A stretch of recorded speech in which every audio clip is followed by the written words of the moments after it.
అందరికీ నమస్కారం. కందుకూరు నియోజకవర్గంలో కొత్త రాగం వినపడతా ఉంది.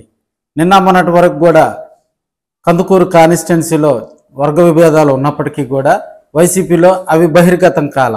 ఇప్పుడున్న పరిస్థితుల్లో కందుకూరులో ఒక ఫ్లెక్సీ కలవరం రేపటం, ఆ ఫ్లెక్సీ నిన్న ఏర్పాటు చేయటం, వెనుగంటనే దానికి సంబంధించినటువంటి వాళ్ళు దాన్ని తొలగించడం కూడా కందుకూరు కాన్స్టిట్యున్సీలో వైసీపీలో శరవేగంగా కూడా రాజకీయ సమీకరణాలు మారుతున్నాయి అని కూడా మనం తెలియజేసుకోవచ్చు. కందుకూరు ఇన్ఛార్జిగా కూడా కనిగిరి మాజీ ఎమ్మెల్యే బొర్రా మధుసూదన్ యాదవ్ గారు ప్రస్తుతం బాధ్యతలు నిర్వహిస్తూ ఉన్నారు.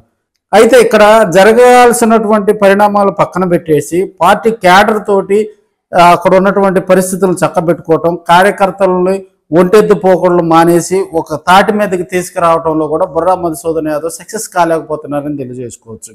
ఎందుకంటే అక్కడ మానుగుంట మాదేరెడ్డికి సపరేట్ వర్గం అంటూ ఉంది.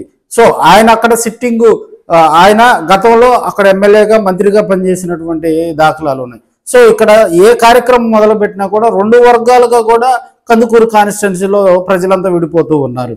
సో మైదర్రెడ్డి వైపు కొంతమంది వైసీపీలో ఒక వర్గం ఉంది, అదేవిధంగా బొర్రా మధుసూదన్ వైపు ఒక వర్గం ఉంది. వీరిద్దరి మధ్య కూడా ఆధిపత్య పోరు కొనసాగుతూ ఉంది. సో బొర్రా మధుసూదన్ యాదవ్కు సంబంధించినటువంటి కొంతమంది ఇక్కడ వైసీపీలో ఇన్వాల్వ్ అయ్యి కూడా ఆయన బంధువర్గం కూడా కొంత క్యాడర్కు ఇబ్బందికర పరిస్థితులు సృష్టిస్తున్నారని కొంతమంది చెప్తున్నారు.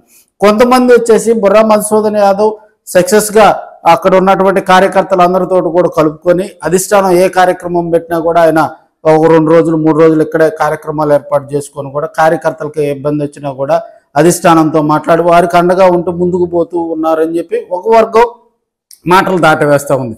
ఇక్కడ మైదర్రెడ్డికి బొర్రా మధుసూదన్ యాదవ్కి ఒకే వరలో 2 కత్తులు అన్నట్టు ఒకే వైసీపీలో 2 వర్గాలుగా విడిపోయి కూడా కార్యకర్తలు పార్టీని బలోపేతం చేయాల్సినటువంటి వైసీపీ కార్యకర్తలు పార్టీని బస్టు పట్టించే పరిస్థితికి తీసుకురావడం అనేది కూడా అక్కడ ఉన్నటువంటి వైసీపీలో కొంత కలవరం అయితే మొదలైంది.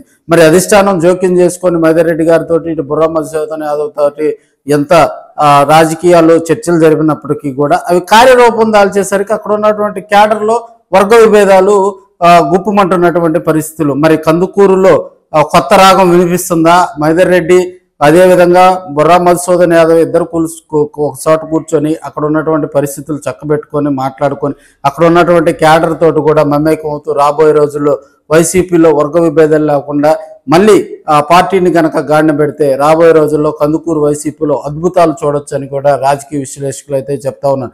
2 సీనియర్ లీడర్స్ ఉన్నారు, ఒక మంచి పార్టీకి క్యాడర్ ఉంది. అయినప్పటికీ కూడా కందుకూరు కాన్స్టిట్యున్సీ వైసీపీలో ఈ వర్గ విభేదాలు ఏంటి అని కూడా కొంతమంది అయితే తలలు పట్టుకున్నటువంటి సందర్భాలు మనం ప్రస్తుతం చూస్తూ ఉన్నాం.